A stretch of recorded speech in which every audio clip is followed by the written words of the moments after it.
Viewers, 3 T20 matches की series के पहले मुकाबले में पाकिस्तान ने जनूबी अफ्रीका को 3 रन से शिकस्त देकर 1-0 की बढ़तरी हासिल कर ली है।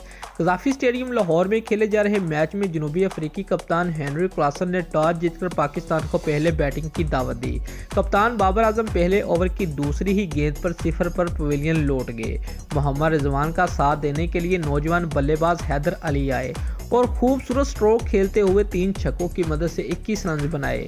उनके आउट होने के बाद हुसैन तलत और रिजवान ने टीम की निसफ सेंचुरी 7वें ओवर में मुकम्मल की। टीम का स्कोर 69 रन तक पहुंचा तो हुसैन तलत 15 रन की इनिंग खेलकर आउट हुए।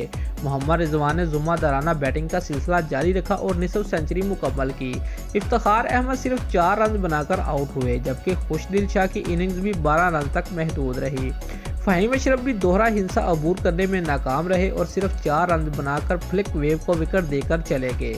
पाकिस्तान ने मुकर्ररा ओवर में 6 विकेटों के नुकसान पर 169 रन बनाए। मोहम्मद रिजवान 104 और मोहम्मद नवाज 3 रन बनाकर नॉट आउट रहे। 170 रन के हदफ के तवाक़ुफ़ में जनूबी अफ्रीका ने पहली विकेट की शराकत में 53 रन बनाए। उस्मान कादर ने 44 रन बनाकर खतरनाक अंदाज में खेलने वाले डेविड मिलान को आउट करके पाकिस्तान को पहली कामयाबी दिलाई। सिनेमन भी सिर्फ 2 रन बनाकर उनका दूसरा शिकार बने। फ़हीम अशरफ 6 रन पर डेविड मिलर को पवेलियन चलता किया। कप्तान क्लासन 12 रन बनाकर हारिस रऊफ का शिकार बने।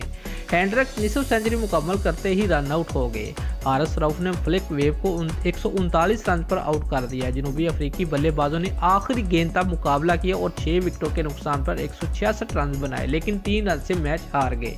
दोस्तों, अगर आपको हमारी ये वीडियो अच्छी लगी है तो लाइक और कमेंट ज़रूर करें और हमारे चैनल को सब्सक्राइब करना मत भूलिए। शुक्रिया।